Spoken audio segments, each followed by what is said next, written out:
Praise God. ಪರಾತ್ಪರನಾದಂತ ದೇವರ ಮಧುರ ನಾಮಕ್ಕೆ ಕೋಟಿ ಕೋಟಿ ಸ್ತೋತ್ರಗಳನ್ನ ಸಲ್ಲಿಸುತ್ತಾ ಬೆಳಗಿನ ಜಾವದಲ್ಲಿ ಎಚ್ಚರವಾಗಿದ್ದು ಪ್ರಾರ್ಥಿಸಿ ಕಾರ್ಯಕ್ರಮಕ್ಕೆ ಹಸುರಸರಾಗಿ ಕೂಡಿ ಬಂದಿರುವಂತ ದೇವರ ಮಂದಿಗೆ, ದೇವರ ಸಭೆಗೆ, ದೇವರ ಮಕ್ಕಳಿಗೆ ನಮ್ಮ ರಕ್ಷಕನು ಒಡೆಯನೂ ಆಗಿರುವಂತ ಯೇಸು ಕ್ರಿಸ್ತನ ಮಧುರ ನಾಮದಲ್ಲಿ ಹೃತ್ಪೂರ್ವಕವಾದಂತ ಸ್ವಾಗತವನ್ನು, ಬೆಳಗಿನ ಶುಭಾಶಯಗಳನ್ನು ಕೋರುವಂತವನಾಗಿದ್ದೇನೆ. ಕರ್ತನು ನಮ್ಮನ್ನ ಆಶೀರ್ವಾದ ಮಾಡಲಿ. ಈ ಬೆಳಗಿನ ಜಾವದಲ್ಲಿ ಪಾರಾಯಣಕ್ಕಾಗಿ ನಾನು ಆರಿಸಿಕೊಂಡಂತ ಭಾಗ ಯಜ್ರನು ಬರೆದಂತಹ ಪ್ರವಾದನೆ 4ನೇ ಅಧ್ಯಾಯ 1ರಿಂದ 5 ವಚನಗಳ ತನಕ.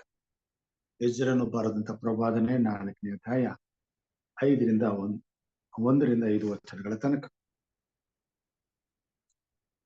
ಸೆರೆಯಿಂದ ತಿರುಗಿ ಬಂದವರು ಇಸ್ರೇಲ್ ದೇವರಾದ ಯೆಹೋವನಿಗೋಸ್ಕರ ಮಂದಿರವನ್ನು ಕಟ್ಟುತ್ತಾರೆಂಬುದನ್ನು ಯಹೂದ್ಯರ ಮತ್ತು ಬೆನ್ಯಾಮರ ವಿರೋಧಿಗಳು ಕೇಳಿದಾಗ ಅವರು ಜೆರುಬ್ಬಾಬೆಲನ ಬಳಿಗೂ ಗೋತ್ರ ಪ್ರಧಾನರ ಬಳಿಗೂ ಬಂದು ಅವರಿಗೆ, ನಿಮ್ಮೊಡನೆ ಕಟ್ಟುವುದಕ್ಕೆ ನಮಗೂ ಅಪ್ಪಣೆಯಾಗಲಿ, ಯಾಕಂದರೆ ನಿಮ್ಮಂತೆ ನಾವು ನಿಮ್ಮ ದೇವರ ಭಕ್ತರಾಗಿದ್ದೇವೆ.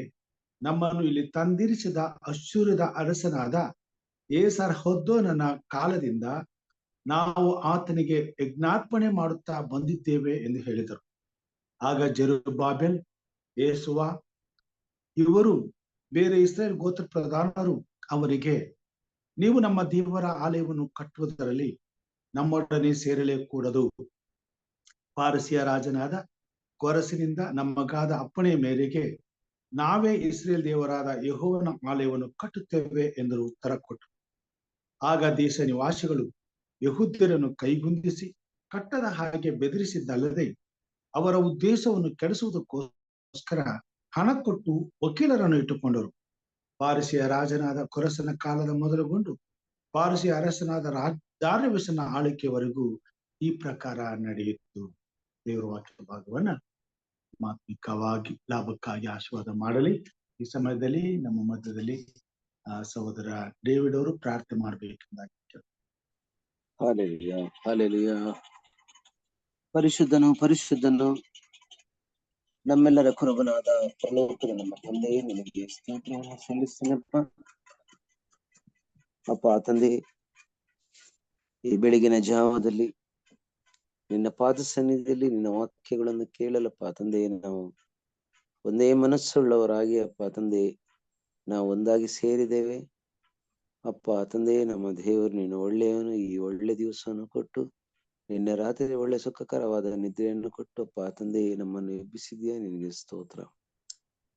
ಅಪ್ಪ ತಂದೆ, ನಮ್ಮ ಜೀವಿತದಲ್ಲಿ ಒಳ್ಳೆಯದನ್ನೇ ಬಯಸುವ ದೇವರೇ, ನಿನಗೆ ಸ್ತೋತ್ರವನ್ನು ಸಲ್ಲಿಸ್ತೇನೆ. ಭೂಮಿ ಆಕಾಶಗಳ ಒಡೆಯನು, ರಾಜಾದಿರಾಜನು, ಕರ್ತನಾದ ಯೇಸುವೆ, ನಿನಗೆ ಸ್ತೋತ್ರ. ಈ ಬೆಳಗಿನ ಜಾವದಲ್ಲಿ ಅಪ್ಪ ಹೃದಯಾಂತರದಿಂದ ನಮ್ಮ ಜೀವಿತದಲ್ಲಿ ಮಾಡಿದ ಒಂದೊಂದು ಉಪಕಾರಗಳನ್ನು ನೆನೆಸಿಕೊಂಡಪ್ಪ ತಂದೆ ನಿನಗೆ ಸ್ತೋತ್ರವನ್ನು ಸಲ್ಲಿಸ್ತೇನೆ.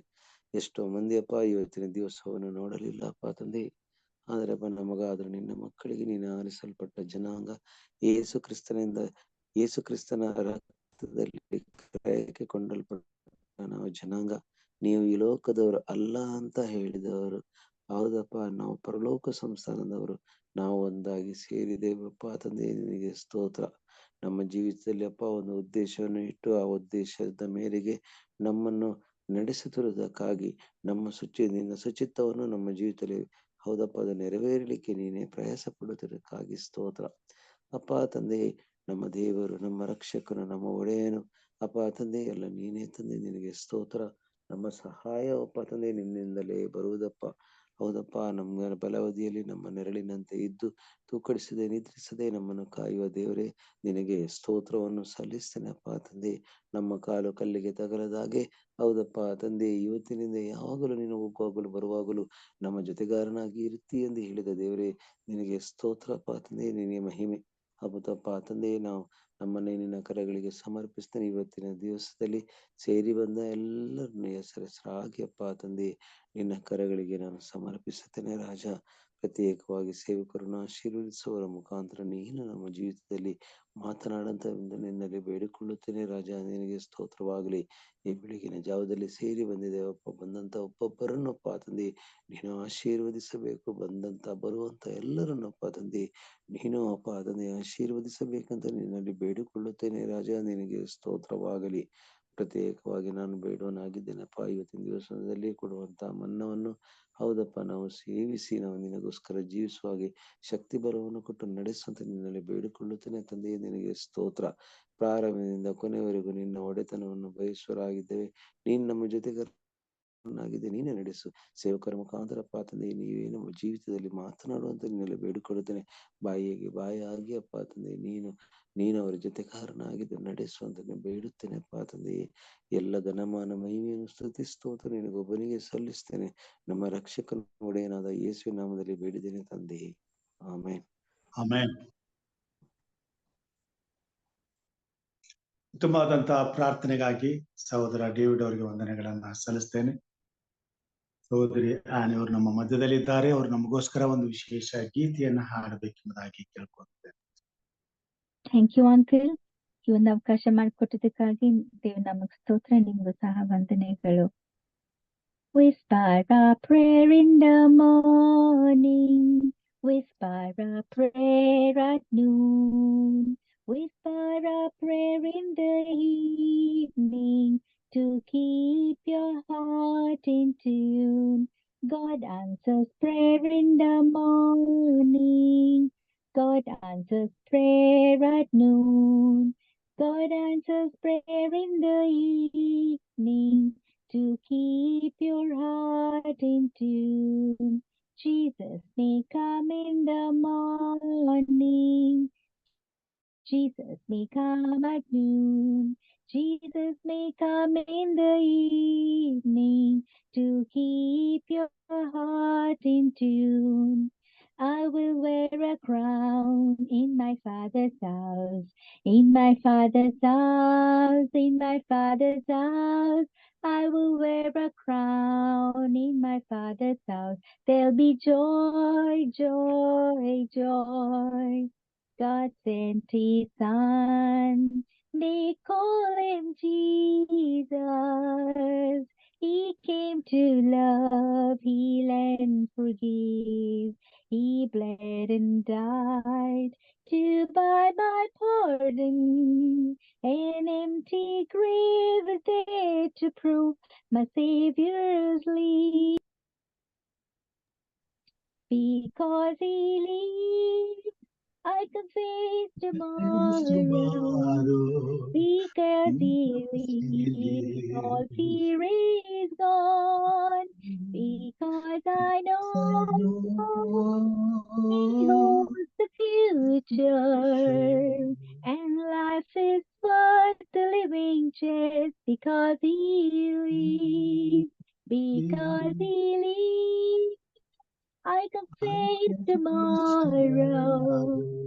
Because he lives, all fear is gone. Because I know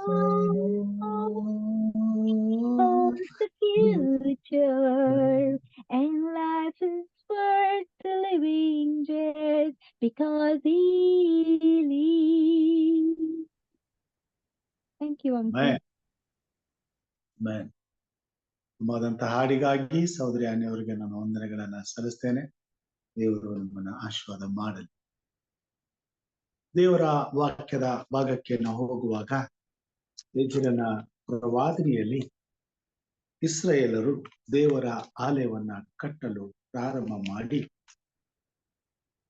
ಯೆಜ್ರನು, ನೆಹೆಮೀಯನು, ಜಕರ್ಯನು ಇವರುಗಳ ಮುಖಂಡತ್ವದಲ್ಲಿ ದೇವರ ಆಲಯವು ತಿರುಗಿ ಕಟ್ಟಲ್ಪಡುವಂತ ಕಾರ್ಯವು ಪ್ರಾರಂಭಿಸಲ್ಪಡುವಾಗ ದೇವರ ಆಲಯವನ್ನ ಕಟ್ಟಲು ಅನೇಕ ಅಲ್ಲಿದ್ದಂತ ಆ ದೇಶದ ಇತರ ಜನರು ಬಂದು ದೇವರ ಆಲಯವನ್ನ ಕಟ್ಟುವುದನ್ನ ನಿಲ್ಲಿಸುವುದಕ್ಕಾಗಿ ಕುತಂತ್ರದಿಂದ ದೇವಜನರ ಬಳಿಗೆ ಬಂದು ಉಪಾಯಗಳನ್ನ ಮಾಡಿಕೊಂಡು ಒಳಗೊಳಗೆ ಬಂದು ಸೇರಿ ದೇವರ ಸೇವೆಯನ್ನ ನಿಲ್ಲಿಸುವಂತ ಪ್ರಯತ್ನವನ್ನ ಮಾಡುವಂತವರಾಗಿದ್ದಾರೆ.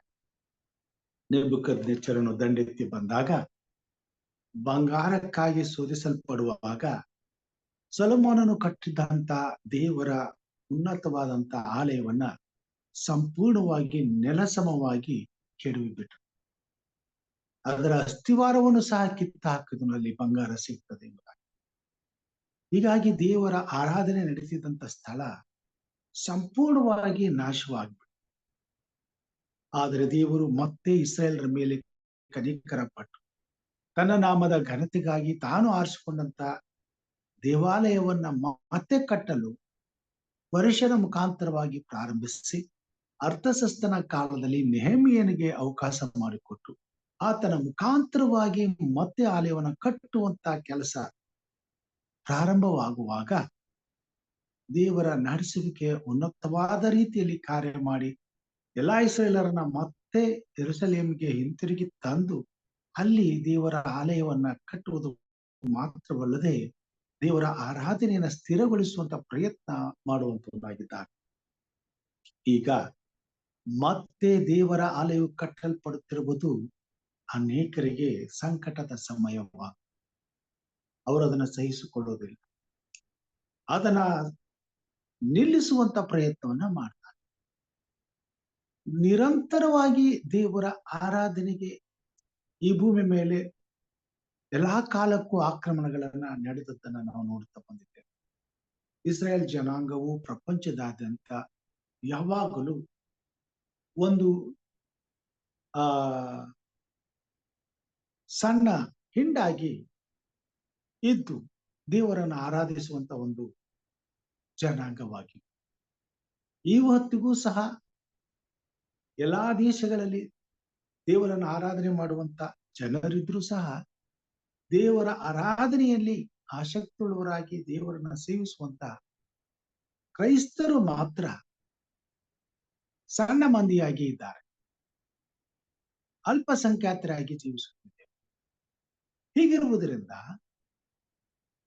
ನಾವು ಅಲ್ಪಸಂಖ್ಯಾತರಾಗಿ ಜೀವಿಸುತ್ತಿರುವಂತ ದೇಶಗಳಲ್ಲಿ ನಿರಂತರವಾಗಿ ದೇವರ ಆರಾಧನೆ ನಡೆಯದಾಗಿ ಸೈತಾನನು ಆಕ್ರಮಣವನ್ನು ಮಾಡುತ್ತಾರೆ.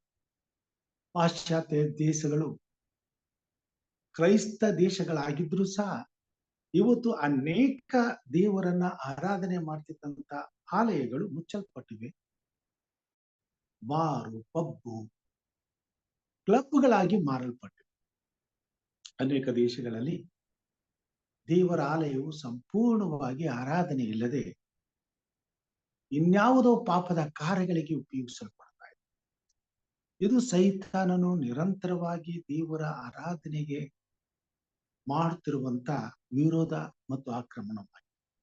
ಆದಿಕಾಲದಿಂದಲೂ ಇದು ನಡೆಯುತ್ತಲೇ ಬಂತು. ಆದರೆ ಎಷ್ಟೇ ಸೈತಾನನ ಆಕ್ರಮಣಗಳು ನಡೆದರೂ ಸಹ ದೇವ ಜನರು, ದೇವರ ಆರಿಸಿಕೊಂಡವರು ಆ ಕೆಲಸವನ್ನ ಮಾತ್ರ ಯಾವತ್ತೂ ನಿಲ್ಲಿಸಲೇ ಇಲ್ಲ. ಎಷ್ಟೇ ಪ್ರಯತ್ನಗಳು ನಡೆದ್ರು ಸಹ ದೇವ ಜನರು ದೇವರ ಆರಾಧನೆಯನ್ನ ನಿರಂತರವಾಗಿ ಈ ಭೂಮಿ ಮೇಲೆ ಸ್ಥಾಪಿಸಲು ಶ್ರೇಷ್ಠವಾದ ಹೋರಾಟವನ್ನು ಮಾಡಿದ್ದಾರೆ. ನಾವು ನೋಡ್ತೇವೆ, ಎಜ್ರನ ಕಾಲದಲ್ಲಿ ನೆಹೆಮೀಯನು ಬಂದು ಕಾರ್ಯವನ್ನು ಮಾಡುವಾಗ ಇಸ್ರಾಯೇಲರು ಒಂದು ಕೈಯಲ್ಲಿ ಕತ್ತಿ ಹಿಡುಕೊಂಡು ಇನ್ನೊಂದು ಕೈಯಲ್ಲಿ ಕಲ್ಲು, ಕಟ್ಟಿಗೆ, ಕಬ್ಬಿಣವನ್ನು ತೆಗೆದುಕೊಂಡು ಆಲಯವನ್ನ ಕಟ್ತಾರೆ. ಕತ್ತಿ ಹಾಕಪ್ಪ ಅಂತಂದ್ರೆ ಯಾವ ಸಮಯದಲ್ಲಿ ಆದ್ರೂ ವಿರೋಧಿಗಳಿಗೆ ಬಂದು ಯುದ್ಧಕ್ಕೆ ಮಾಡಬಹುದು. ಇವರು ಹೇಗೆ ಇವ್ರ ಜೊತೆಲಿ ಕುತಂತ್ರಗಳನ್ನ ಮಾಡ್ತಾರೆ ಅಂತಂದ್ರೆ, ಇವ್ರ ಜೊತೆಲಿ ನಿರಂತರವಾಗಿ ಹೋರಾಟ ಮಾಡಿ ಇದನ್ನು ಸಂಪೂರ್ಣವಾಗಿ ಸ್ಥಗಿತಗೊಳಿಸಲು ಬೇಕಾದ ಎಲ್ಲ ಸಾಮರ್ಥ್ಯವನ್ನು ಉಪಯೋಗಿಸ್ತಾರೆ. ಇಲ್ಲಿ ನಾವು ನೋಡುವಾಗ ಇವರು ಒಳಗೊಳಗೆ ದೇಶ ನಿವಾಸಿಗಳನ್ನ ಎಬ್ಬಿಸಿ ಎಲ್ಲರನ್ನ ಈ ಸೇವೆಗೆ, ಈ ಕೆಲಸಕ್ಕೆ ವಿರೋಧಿಗಳನ್ನಾಗಿ ಮಾಡ್ತಾರೆ. ಜೊತೆಗೆ ಇವರು ಪರವಾಗಿ ಕೆಲಸವನ್ನ ನಿಲ್ಲಿಸೋದಕ್ಕೆ ಸರ್ಕಾರದ ಮುಖಾಂತರವಾಗಿ ಹೋರಾಟ ಮಾಡೋದಕ್ಕೆ ವಕೀಲರನ್ನ ಇಟ್ಕೊಳ್ತಾರೆ. ಕಾನೂನುಬದ್ಧವಾಗಿಯೂ ಕೂಡ ಇದರ ಬಗ್ಗೆ ಹೋರಾಟ ಮಾಡ್ತಾರೆ. ಆಗಲೇ ಇಷ್ಟೊಂದು ಭಯಂಕರವಾದಂತಹ ಹೋರಾಟವು ಇದ್ರೆ, ಇನ್ನು ಈಗ ಅಂತ್ಯಕಾಲದಲ್ಲಿ ಸೈತಾನನಿಗೆ ಅವಕಾಶವನ್ನ ಕೊಟ್ಟಿರುವಂತ ಸಮಯದಲ್ಲಿ ಕ್ರೈಸ್ತ ವಿರೋಧಿಗಳು ಎಂತಹ ಬಲವಾಗಿ ಯಾವ ರೀತಿಯಲ್ಲಿ ಸೇವೆಯನ್ನ ನಿಲ್ಲಿಸಲು, ಆರಾಧನೆಯನ್ನ ಹತ್ತಿಕ್ಕಲು ಎಂತೆಂಥ ಪ್ರಯತ್ನಗಳನ್ನ ಮಾಡಬೇಕು. ಈ ವಾಕ್ಯ ಭಾಗದಿಂದ ದೇವರು ಕೊನೆ ಕಾಲದಲ್ಲಿ ಸಣ್ಣ ಹೆಂಡಾಗಿ ದೇವರ ಆರಾಧನೆಯನ್ನು ಎತ್ತಿ ಹಿಡಿಯುತ್ತಿರುವಂತ ದೇವರ ಮಕ್ಕಳನ್ನ ಬಲಪಡಿಸುವಂತಾಗಿ ಧೈರ್ಯಪಡಿಸುವಂತಾಗಿ ಎಷ್ಟೇ ಪ್ರಯತ್ನ ಮಾಡಿದರೂ ದೇವರ ಆಲಯವನ್ನ ಕಟ್ಟುವುದನ್ನ ಮಾತ್ರ ನಿಲ್ಲಿಸುವುದಕ್ಕೆ ಯಾರಿಂದಲೂ ಸಾಧ್ಯವಾಗಲಿಲ್ಲ. ಅವರು ಮತ್ತೆ ಸ್ವಲ್ಪ ಕಾಲ ಸ್ಥಗಿತಗೊಳ್ಳುತ್ತದೆ, ಅವರ ಪ್ರಯತ್ನಗಳು ನಡೀತವೆ, ಆದರೆ ದೇವ ಜನರನ್ನ ಸುಮ್ಮನೆ ಕೂತ್ಕೊಳ್ಳಕ್ಕೆ ಬಿಡಲಿ. ಅವರ ಹೃದಯದಲ್ಲಿ ದೇವರ ಆಲಯವನ್ನು ಕಟ್ಟುವುದಂತ ಭಯಕ್ಕೆ ಅದು ಹಾಗೆ ಉರಿತಾ ಇರ್ತದೆ.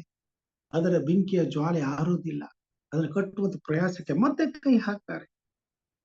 ಆವಾಗ ದಾರ್ಯವೇಶನ ಕಾಲಕ್ಕೆ ಮತ್ತೆ ಬರಿತಾರೆ ಇಸ್ರಾಯೇಲ್ ಜನಾಂಗದವರು. 5ನೇ ಅಧ್ಯಾಯದಲ್ಲಿ, ಆಗ ಪ್ರವಾದಿಗಳಾದ ಹಗ್ಗಾಯನು, ಇದ್ದೋನಿನ ಮಗನಾದ ಜಕ್ಕರನು ಇಸ್ರಾಯೇಲ್ ದೇವರಿಂದ ಪ್ರೇರಿತನಾಗಿ ಆತನ ಹೆಸರಿನಲ್ಲಿ ಯಹೂದದ ಮತ್ತು ಯೆರೂಸಲೇಮಿನ ಯಹೂದ್ಯರನ್ನು ಪ್ರಬೋಧಿಸಲು ಸಲ್ತಿಯೇಲನ ಮಗನಾದ ಜೆರುಬ್ಬಾಬೆಲ್, ಚಾದೋಕ, ಯೋಜಾದಾಕನ ಮಗನಾದ ಯೆಹೋಶುವ ಇವರು ಯೆರೂಸಲೇಮಿನ ದೇವಾಲಯವನ್ನು ಕಟ್ಟಿಸುವುದಕ್ಕೆ ಪ್ರಾರಂಭಿಸಿದರು. ಅವರು ಆಲಯವನ್ನು ಕಟ್ಟೋದಕ್ಕೆ ಪ್ರಾರಂಭ ಮಾಡಿದಾಗ ಮತ್ತೆ ಅಡ್ಡಿ ಮಾಡುವಂತ ಕೆಲಸವನ್ನ ಇವರು ಮಾಡೋದ್ರಿಂದ ಮತ್ತೆ ಇವರು ದಾರ್ಯವೇಶ ರಾಜನಿಗೆ ಪತ್ರವನ್ನು ಬರೀತಾರೆ. ಆ 8ನೇ ವಚನದಲ್ಲಿ, ದಾರ್ಯವೇಶ ರಾಜರಿಗೆ ಸರ್ವತಾಕ್ಷೇಮ, ನಾವು ಯೆಹೂದ ಸೀಮೆಗೆ ಹೋಗಿ ಮಹೋನ್ನತ ದೇವರ ಆಲಯವನ್ನು ನೋಡಿದೆ ಎಂಬುದಾಗಿ ರಾಜರಿಗೆ ಅರಿಕೆ ಮಾಡುತ್ತೇವೆ. ಆ ಆಲಯವನ್ನು ದೊಡ್ಡ ಕಲ್ಲುಗಳಿಂದ ಕಟ್ಟುತ್ತಾ ಗೋಡೆಗಳ ಮೇಲೆ ತೊಲೆಗಳನ್ನು ಇಡುತ್ತಿದ್ದಾರೆ. ಈ ಕೆಲಸವು ಜಾಗರೂಕತೆಯಿಂದ ಮುಂದುವರೆದು ಅವರ ಕೈಯಿಂದ ಬೆಳೆಯುತ್ತದೆ. ಅಲ್ಲಿನ ಹಿರಿಯರ ಹತ್ತಿರ ಈ ಅಸ್ತಿವಾರವನ್ನು ಹಾಕಿ ಆಲಯವನ್ನು ಕಟ್ಟುವುದಕ್ಕೆ ನಿಮಗೆ ಅಪ್ಪಣೆ ಕೊಟ್ಟವರು ಯಾರು ಎಂದು ವಿಚಾರ ಮಾಡಿದ್ದಲ್ಲದೆ ಅವರಲ್ಲಿ ಪ್ರಧಾನರಾದವರು ಇಂತಿಂತವರೆಂದು ತಮಗೆ ಬರೆದು ತಿಳಿಸುವುದಕ್ಕೋಸ್ಕರ ಅವರ ಹೆಸರುಗಳನ್ನು ಕೇಳಿದೆವು. ಅವರು ನಮಗೆ, ನಾವು ಪರಲೋಕ ಭೂಲೋಕಗಳ ದೇವರ ಸೇವಕರು, ಅನೇಕ ವರ್ಷಗಳ ಹಿಂದೆ ಕಟ್ಟಿದ್ದ ಆಲಯವನ್ನು ತಿರುಗಿ ಕಟ್ಟುತ್ತಿರುತ್ತೇವೆ. ಇಸ್ರಾಯೇಲರ ಒಬ್ಬ ಮಹಾರಾಜನು ಅದನ್ನು ಕಟ್ಟಿ ತೀರಿಸಿದ್ದನು. ಈ ರೀತಿಯಾಗಿ ರಾಜನ ಮುಂದೆ ಅರಿಕೆ ಮಾಡ್ತಾರೆ. ಆದರೆ ರಾಜನು ಅವರಿಗೆ ತಿರುಗಿ ಅದಕ್ಕೆ ತಕ್ಕ ಉತ್ತರವನ್ನ ದಯಪಾಲಿಸ್ತಾನೆ. 17ನೇ ವಚನದಲ್ಲಿ, ಅರಸನಿಗೆ ಸರಿ ತೋಚುವುದಾದರೆ ಯೆರೂಸಲೇಮಿನ ಈ ದೇವಾಲಯವನ್ನು ತಿರುಗಿ ಕಟ್ಟುವುದಕ್ಕೆ ಅರಸನಾದ ಕೊರಸನಿಂದ ಅಪ್ಪಣೆ ದೊರಕಿದ್ದು ಸತ್ಯವೋ ಎಂಬುದರ ವಿಷಯವಾಗಿ ಬಾಬೆಲಿನ ರಾಜಭಂಡಾರದಲ್ಲಿ ಹುಡುಕಿ ನೋಡಬೇಕು ಮತ್ತು ಈ ಸಂಗತಿಯನ್ನು ಕುರಿತು ರಾಜರ ಚಿತ್ತವೇನೆಂಬುದು ನಮಗೆ ತಿಳಿಸೋಣವಾಗಲಿ ಅಂದನು. ನಾವು ನೋಡ್ತೇವೆ ದೇವರ ವಾಕ್ಯದಲ್ಲಿ ಈ ಒಂದು ಆಲಯದ ವಿಷಯದಲ್ಲಿ ಜನರು ಆಸಕ್ತಿಯಿಂದ ಪ್ರಾರ್ಥನಾ ಪೂರ್ವಕವಾಗಿ ತಮ್ಮ ಕೆಲಸವನ್ನ ಪ್ರಾರಂಭ ಮಾಡುವಾಗ ಅಲ್ಲಿ ದಾರ್ಯವೇಶನ ಮುಖಾಂತರವಾಗಿ ದೇವರು ಕಾರ್ಯ ಮಾಡ್ತಾನೆ. ಈಗ ಆತನು ಇವರಿಗೆ ಸಂಪೂರ್ಣವಾದಂತ ಬಲವನ್ನ ಕೊಡ್ತಾನೆ. ಆತನು ಅವರಿಗೆ ಈ ವಿಷಯವನ್ನ ತಿಳಿಸ್ತಾನೆ. ಆತನ ಅಪ್ಪಣೆ ಏನೆಂಬುದನ್ನ ನಾವು ನೋಡೋಣ. 6ನೇ ಅಧ್ಯಾಯದಲ್ಲಿ ಈ ಮಾತುಗಳನ್ನ ನಾವು ನೋಡ್ತೇವೆ.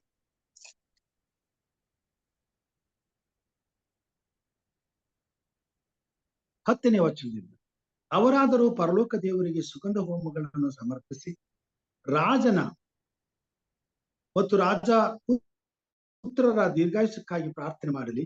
ಈ ನನ್ನ ಆಜ್ಞೆಯನ್ನು ಯಾವನಾದರೂ ಬದಲಾಯಿಸುವುದಾದರೆ ಅವನ ಮನೆಯಿಂದ ಒಂದು ತೊಲೆಯನ್ನು ತೆಗೆದು ಅದನ್ನು ಶೂಲವನ್ನಾಗಿ ಮಾಡಿ ಅದಕ್ಕೆ ಅವನನ್ನು ಎತ್ತಬೇಕೆಂದು, ಆ ಮನೆಯನ್ನು ತಿಪ್ಪೆಯನ್ನಾಗಿ ಮಾಡಿಬಿಡಬೇಕೆಂದು ತೀರ್ಮಾನಿಸುತ್ತೇನೆ. ಮತ್ತು ತನ್ನ ಹೆಸರನ್ನು ಸ್ಥಾಪಿಸುವುದಕ್ಕೋಸ್ಕರ ಆ ಸ್ಥಳವನ್ನು ಆರಿಸಿಕೊಂಡ ದೇವರು ಈ ಆಜ್ಞೆಯನ್ನು ಬದಲಿಸುವುದಕ್ಕೂ ಯೆರೂಸಲೇಮಿನ ದೇವಾಲಯವನ್ನು ನಾಶ ಮಾಡುವುದಕ್ಕೂ ಕೈ ಎತ್ತುವ ಪ್ರತಿಯೊಬ್ಬ ರಾಜನನ್ನು, ಪ್ರತಿಯೊಂದು ಜನಾಂಗವನ್ನು ಕೆಡವಿ ಹಾಕಲಿ. ದಾರ್ಯವೇಶನಾದ ನಾನು ಆಜ್ಞೆಯನ್ನು ಕೊಟ್ಟಿದ್ದೇನೆ, ಅದನ್ನು ಆಲಸ್ಯವಿಲ್ಲದೆ ಕೈಕೊಳ್ಳಬೇಕು ಎಂಬುದೇ. ಅದೇ ದೇಶವನ್ನು ಆಳುವಂತ ಅಧಿಪತಿಗಳಿಂದ ದೇವರು ತನ್ನ ಕಾರ್ಯವನ್ನು ನಡೆಸ್ತಾನೆ. ದಾರ್ಯವೇಶನು ಮುದ್ರೆಯನ್ನು ಹಾಕಿ ಈ ಪತ್ರವನ್ನ ಇಸ್ರೇಲರಿಗೆ ಕಳಿಸ್ಕೊಡ್ತಾನೆ. ಅಂದಿನಿಂದ ನಿರಾತಂಕವಾಗಿ ಇಸ್ರೇಲ್ ಜನಾಂಗವು ದೇವರ ಆಲಯವನ್ನು ಕಟ್ತಾರೆ, ಸಂಪೂರ್ಣಗೊಳಿಸ್ತಾರೆ. ಮತ್ತೆ ದೇವರ ಆಲಯ ಆರಾಧನೆ ಸಂಪೂರ್ಣವಾಗಿ ವ್ಯವಸ್ಥಿತಗೊಂಡು ಸೊಲೊಮೋನ ರಾಜನ ಕಾಲದಲ್ಲಿ ಇದ್ದ ಹಾಗೆ ದೇವರನ್ನ ಆರಾಧನೆ ಮಾಡಲು ಪ್ರಾರಂಭ ಮಾಡ್ತಾರೆ. ಇಲ್ಲಿ ಏನನ್ನ ನಾವು ಅರ್ಥ ಮಾಡ್ಕೊಳ್ತೀವಿ ಎಂಬುದಾಗಿ ಹೇಳುವಾಗ, ದೇವರ ಸೇವೆಯನ್ನ ತೊಂದರೆಪಡಿಸಲು ನಿರಂತರವಾದಂತಹ ಹೋರಾಟವು ಸೈತಾನ ಈ ಭೂಮಿಯ ಮೇಲೆ ಇರ್ತಕ್ಕಂಥ ಎಲ್ಲಾ ಜನರನ್ನ ಕೊಂಡುಕೊಂಡು ಆತನ ವಶದಲ್ಲಿ ಬಿದ್ದಿರುವಂತ ಈ ಜನರನ್ನ ದೇವರ ಸೇವೆಗೆ ವಿರುದ್ಧವಾಗಿ ಯಾವತ್ತೂ ಆತನ ಎತ್ತಿ ಕಟ್ಟಿ ದೇವರ ಸೇವೆಯನ್ನ, ದೇವರ ಆರಾಧನೆಯನ್ನ ನಿಲ್ಲಿಸುವಂತ ಪ್ರಯತ್ನವನ್ನ ಮಾಡ್ತಾರೆ.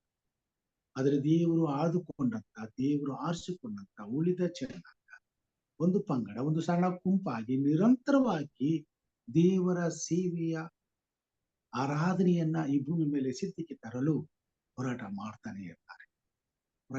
ಪ್ರಯತ್ನ ಪಟ್ಟು ಎಲ್ಲಾ ರೀತಿಯಾದಂತ ಸಂಕಟ ವಿರೋಧಗಳನ್ನ ಎದುರಿಸಿ ದೇವರ ಸೇವೆಗೆ ಹೆಗಲು ಕೊಟ್ಟು ಪ್ರಾಣಗಳನ್ನ ಬಲಿಯಾಗಿ ಅರ್ಪಿಸಿ ದೇವರ ಆರಾಧನೆಯನ್ನ ಸಿದ್ಧಿಗೆ ತರುವಂತ ನಿರಂತರವಾದಂತ ಹೋರಾಟ ಈ ಭೂಮಿ ಮೇಲೆ ನಡೀತಾನೆ ಇರ್ತಾರೆ. ಅವರ ಪ್ರಯಾಸ ಪ್ರತಿಫಲದಿಂದ ದೇವರು ತಕ್ಕ ಕಾಲದಲ್ಲಿ ತನ್ನ ಕೆಲಸವನ್ನ ಸಂಪೂರ್ಣಗೊಳಿಸ್ತಾರೆ. ಯಾವ ರಾಜರುಗಳು ಇವತ್ತು ದೇವರ ಸೇವೆಗೆ ವಿರುದ್ಧವಾಗಿ ನಿಂತಿದ್ದಾರೋ, ಯಾವ ಜನಾಂಗದವರು ಇವತ್ತು ದೇವರ ಸೇವೆಯನ್ನ ನಾಶಪಡಿಸಲು ಹೊರಟಿದ್ದಾರೋ, ಅದೇ ಸ್ಥಳದಲ್ಲಿ ಅದೇ ರಾಜರುಗಳಿಂದ ದೇವರು ತನ್ನ ಸೇವೆಯನ್ನು ಸಂಪೂರ್ಣಗೊಳಿಸಲು ತನ್ನ ಆತ್ಮನ ಮುಖಾಂತರವಾಗಿ ಕಾರ್ಯ ಮಾಡುವಂತನಾಗಿದ್ದಾನೆ. ದೇವರು ತಾನು ಯೋಜಿಸಿದ್ದನ್ನ ಸಂಪೂರ್ಣವಾಗಿ ನೆರವೇರಿಸಲು ಶಕ್ತನಾಗಿದ್ದಾನೆ. ದೇವರ ಸಂಕಲ್ಪವು ಭೂಮಿ ಮೇಲೆ ನಿಶ್ಚಯವಾಗಿ ನೆರವೇರಲ್ಪಡುವಂತದ್ದಾಗಿದೆ. ಪರಲೋಕ ರಾಜ್ಯದ ಈ ಸುವಾರ್ತೆಯು ಸಕಲ ಕುಲ, ಭಾಷೆ, ಪ್ರಜೆ, ಜನಾಂಗಗಳಿಗೆ ಸಾಕ್ಷಿಯಾಗಿ ಸಾರಲ್ಪಡುವುದು. ಆಗ ಅಂತ್ಯ ಬರುವುದು. ಅಂತ್ಯದಲ್ಲಿ ದೇವರ ಯೇಸು ಕ್ರಿಸ್ತನ ರಾಜ್ಯವು ಪ್ರಾರಂಭಿಸುತ್ತದೆ. ಪ್ರಿಯ ಸಹೋದರ ಸಹೋದರಿಯರೇ, ಆ ದಿನಕ್ಕಾಗಿ ಈ ಭೂಮಿ ಮೇಲೆ ಒಂದು ಸಣ್ಣ ಹಿಂದಾಗಿ, ಒಂದು ಮಂದಿಯಾಗಿ ಇಸ್ರಾಯೇಲರು ಹೇಗೆ ಉಳಿದು ದೇವರ ಆಲಯವನ್ನು ಕಟ್ಟಲು ಪ್ರಯಾಸ ಪಟ್ಟು ದೇವರ ಆಲಯಕ್ಕಾಗಿ ಹೋರಾಟ ಮಾಡಿದ್ರು, ಅದೇ ರೀತಿ ಕೊನೆ ಕಾಲದಲ್ಲಿ ದೇವರ ಮಕ್ಕಳಾದಂತ ನಾವೆಲ್ಲೇ ವಾಸಿಸಲಿ, ಎಲ್ಲೇ ಜೀವಿಸಲಿ, ದೇವರ ಸೇವೆ ಎಂಬ ಬೆಂಕಿ ನಮ್ಮ ಹೃದಯದಲ್ಲಿ ನಿರಂತರ ಉರಿಯುತ್ತಾ ಆ ಜ್ವಾಲೆ ಈ ಭೂಮಿ ಮೇಲೆ ದೇವರ ಸೇವೆಯನ್ನು ಸಂಪೂರ್ಣಗೊಳಿಸುವ ತನಕ ಆರದೆ ಉಳಿಯಬೇಕು. ಅದಕ್ಕಾಗಿ ಪವಿತ್ರಾತ್ಮನೆಂಬ ಬೆಂಕಿ ನಮ್ಮ ಜೀವಿತದಲ್ಲಿ ಸದಾಕಾಲ ನೆಲೆಸಬೇಕಾಗಿ, ದೇವರ ಸೇವೆ ಪಡಬೇಕಾದ್ರೆ ಆತ್ಮನಿಂದ ಪ್ರೇರೇಪಿಸಲ್ಪಟ್ಟವರು ಮಾತ್ರ ಎಲ್ಲಾ ವಿಷಯದಲ್ಲಿಯೂ ದೇವರ ಚಿತ್ತಕ್ಕೆ ವಿಧೇಯರಾಗಿ ನಿರಂತರವಾದಂತ ಈ ಹೋರಾಟದಲ್ಲಿ ಸ್ವಇಚ್ಛೆಯಿಂದ ಪಾಲು ಹೊಂದಿ ಪಾತ್ರ ವಹಿಸಿ ಅದಕ್ಕಾಗಿ ಬೇಕಾದಂತ ಸಕಲ ತ್ಯಾಗಕ್ಕೂ ಸಿದ್ಧರಾಗಿ ದೇವರ ಸೇವೆಯನ್ನು ಸಂಪೂರ್ಣಗೊಳಿಸುವಂತವರಾಗಿದ್ದಾರೆ. ಅಂತ ಮಕ್ಕಳನ್ನ ದೇವರು ತನ್ನ ಸೇವೆಯಲ್ಲಿ ಉನ್ನತವಾಗಿ ತನ್ನ ಘನತೆಗಾಗಿ ಉಪಯೋಗಿಸಿಕೊಳ್ಳುವಂತವರಾಗಿದ್ದಾರೆ. ದೇವರ ಮಕ್ಕಳು ನಿರಂತರವಾಗಿ ದೇವರ ಸೇವೆಯನ್ನು, ದೇವರ ರಾಜ್ಯದ ಅಭಿವೃದ್ಧಿಗಾಗಿ ಕಾರ್ಯ ಮಾಡುವಂತವರಾಗಿದ್ದಾರೆ. ಅದರಲ್ಲಿ ನಾನು ನೀವು ಕೂಡ ಒಬ್ಬರಾಗಿ, ಒಂದ್ ವೇಳೆ ನಮಗೆ ಆ ಪಾಲು ಸಿಕ್ಕಿದ್ದಾರೆ, ನಮ್ಮಲ್ಲಿ ಪವಿತ್ರಾತ್ಮನ ಬೆಂಕಿ ಹಾರದೆ ಉಳಿಯಬೇಕಂದ್ರೆ ನಿರಂತರವಾಗಿ ಎಚ್ಚರವಾಗಿದ್ದು ಪ್ರಾರ್ಥಿಸಿ ದೇವರ ಸೇವೆಯನ್ನ ಸಂಪೂರ್ಣಗೊಳಿಸಲು ಅತ್ಯಾಸಕ್ತಿಯಿಂದ ನಾವು ಹೋರಾಟ ಮಾಡಬೇಕಾಗಿ, ಪ್ರಯಾಸ ಪಡಬೇಕಾಗಿ, ದೇವರ ಸೇವೆಗೆ ಬಲವಾಗಿ ನಿಲ್ಲಬೇಕಾಗಿ, ಮತ್ತು ಕರ್ತನು ನಮ್ಮನ್ನ, ನಮ್ಮ ಕುಟುಂಬ ಮಕ್ಕಳನ್ನ ಆತನ ಸೇವೆಗೆ ಘನವಾದ ರೀತಿಯಲ್ಲಿ ಉಪಯೋಗಿಸಿಕೊಳ್ಳಲಿಕ್ಕಾಗುವಂತೆ ನಾವು ಸಂಪೂರ್ಣವಾಗಿ ಒಪ್ಪಿಸಿಕೊಳ್ಬೇಕಾಗಿ, ಯೆಹೋಶುವನು ಹೇಳಿದ ಹಾಗೆ ನಾನು ನನ್ನ ಮನೆಯವರು ಯೆಹೋವನನ್ನೇ ಸೇವಿಸುವುದು. ಈ ತೀರ್ಮಾನವನ್ನ ಪ್ರತಿಯೊಬ್ಬ ಕ್ರೈಸ್ತ ವಿಶ್ವಾಸಿಗಳು ಈ ಕೊನೆ ಕಾಲದಲ್ಲಿ ತನ್ನ ಕುಟುಂಬದಲ್ಲಿ ಸಂಪೂರ್ಣವಾಗಿ ಬಲವಾಗಿ ಹಕ್ಕಿನಿಂದ ಪಡೆದುಕೊಳ್ಳಬೇಕಾಗಿದೆ ಮತ್ತು ಆ ಹಕ್ಕನ್ನ ಉಳಿಸಿಕೊಳ್ಳುವಂತ ಪ್ರಯತ್ನ ಪಡಬೇಕು. ಅದಕ್ಕಾಗಿ ದೇವರ ಆತ್ಮನು ಪ್ರತಿಯೊಂದು ಕುಟುಂಬದಲ್ಲಿಯೂ ದಿನನಿತ್ಯವೂ ಕಾರ್ಯ ಮಾಡಿ ತನ್ನ ಮಹಿಮೆಗಾಗಿ ಪ್ರತಿಯೊಂದು ಕುಟುಂಬದಲ್ಲಿಯೂ ತನ್ನ ವಿಶೇಷವಾದಂತ ಪ್ರಸನ್ನತೆಯನ್ನು ಇರಿಸಿ ದೇವರ ರಾಜ್ಯಕ್ಕೆ ನಮ್ಮನ್ನು ಸಿದ್ಧಪಡಿಸಲಿ ಎಂಬುದಾಗಿ ನಾವು ಪ್ರಾರ್ಥನೆ ಮಾಡಿಕೊಳ್ಳೋಣ. ದೇವರ ರಾಜ್ಯಕ್ಕಾಗಿ, ದೇವರ ಸೇವೆಗಾಗಿ, ದೇವರ ಬರೋಣಕ್ಕಾಗಿ ಸಿದ್ಧಪಡಿಸುವ ಹಾಗೆ ದೇವರ ಆತ್ಮನ ಕಾರ್ಯಗಳು ನಡೆಯುವಂತೆ ಕ್ರೈಸ್ತ ಸಭೆಯಲ್ಲಿ ವಿಶ್ವಾಸಿಗಳ ಮಧ್ಯದಲ್ಲಿ ದೇವರ ಆತ್ಮನ ಕಾರ್ಯ ಮಾಡಲಿ ಎಂಬುದಾಗಿ ಪ್ರಾರ್ಥನೆ ಮಾಡಿಕೊಳ್ಳೋಣ. ಜೊತೆಗೆ ಈ ದಿನ ಅನೇಕರಿಗಾಗಿ ನಾವು ಪ್ರಾರ್ಥನೆ ಮಾಡಬೇಕಾಗಿದೆ. ಪ್ರಾರ್ಥನೆ ವಿಜ್ಞಾಪನೆಗಳೇನಾದ್ರು ಇದ್ದರೆ ತಿಳಿಸಬೇಕೆಂಬುದಾಗಿ ಕೇಳ್ಕೊಳ್ತೇನೆ. ನಮ್ಮ ಜೊತೆಯಲ್ಲಿ ಇವತ್ತು ಪ್ರಾರ್ಥನೆಗಾಗಿ ಆಕೆ ಸಹೋದರಿ ಆನೆಯವರಿದ್ದಾರೆ. ಅವರು ಪ್ರಾರ್ಥನೆಯಲ್ಲಿ ನಮ್ಮನ್ನು ನಡೆಸಬೇಕೆಂಬುದಾಗಿ ಕೇಳ್ಕೊಳ್ತೇನೆ. ಪ್ರಾರ್ಥನೆ ವಿಜ್ಞಾಪನೆಗಳಿದ್ರೆ ತಿಳಿಸ್ಬೇಕೆಂಬುದಾಗಿ ಕೇಳ್ಕೊಳ್ತೇನೆ. ಅಷ್ಟೇ ಇವತ್ತು ಹೇಳಿ. ಡೆಂಜಿಲ್ ಒಂದು ಎಕ್ಸಾಮ್ ಬರೀತಾನೆ. ಓಕೆ ಅವನಿಗೋಸ್ಕರ ಪ್ರಾರ್ಥನೆ ಮಾಡಿ ಅಷ್ಟೇ. Okay.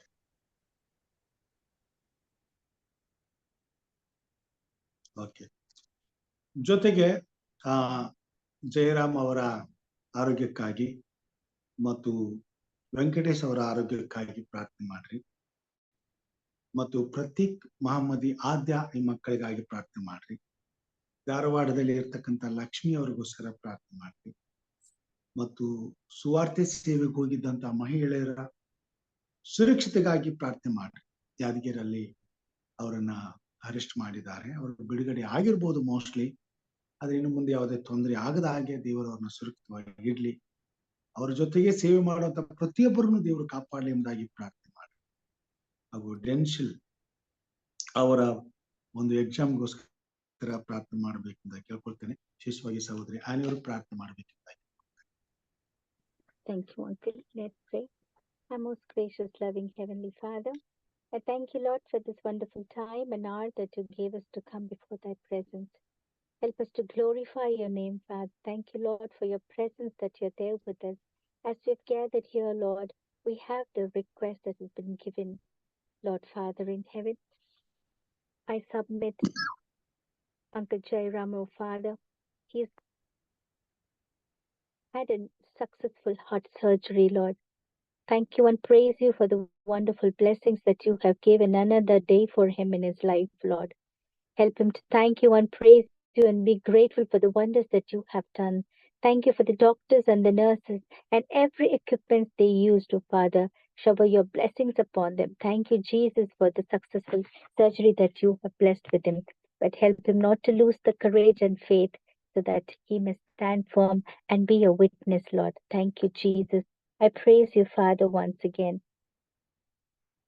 I pray for Uncle Venkatesh. He's lost 2 of his toes due to the diabetes, oh Father. Lord God, there is nothing which is hidden from you. You are the Almighty. You are the healer of every soul and body, Father.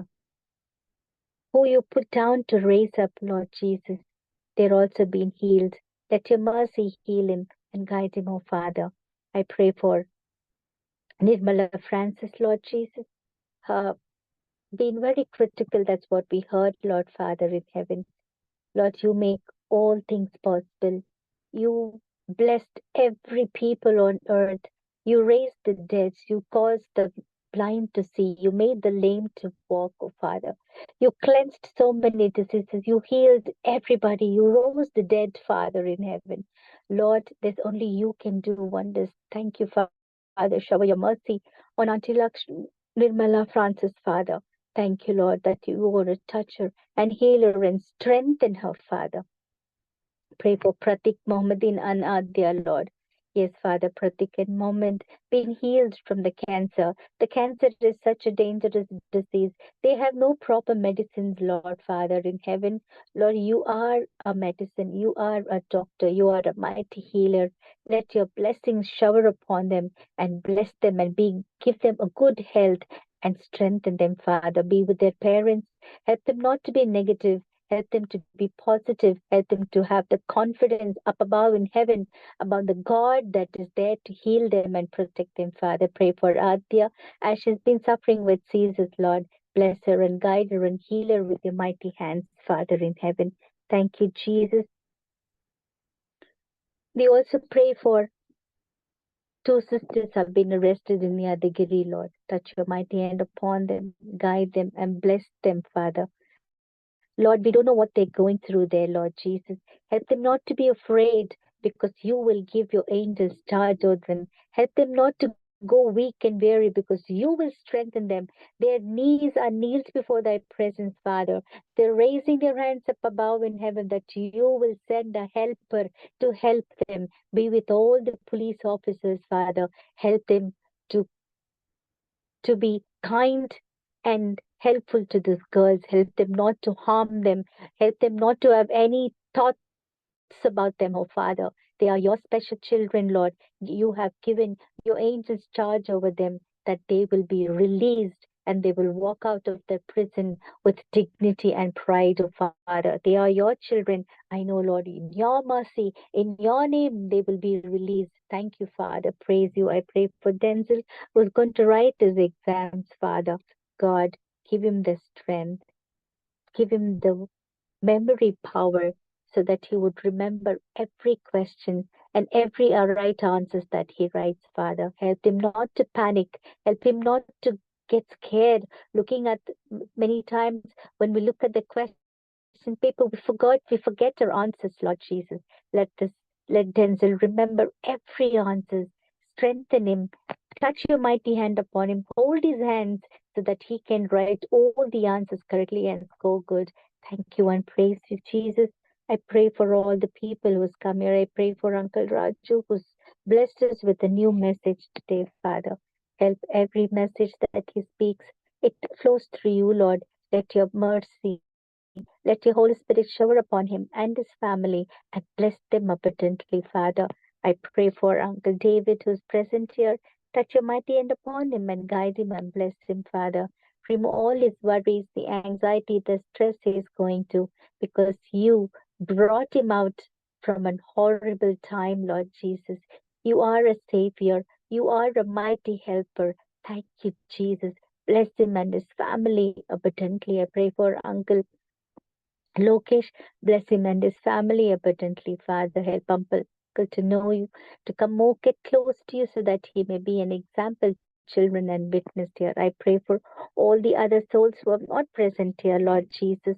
Let every members wake up and pray. Come to us, Lord Jesus. Help each and every one to come before thy presence as we're all gathered here as a family, Lord. Father, forgive all the sins that we have committed. Grant a place in your eternal kingdom. In Jesus' name I pray. Amen. Amen.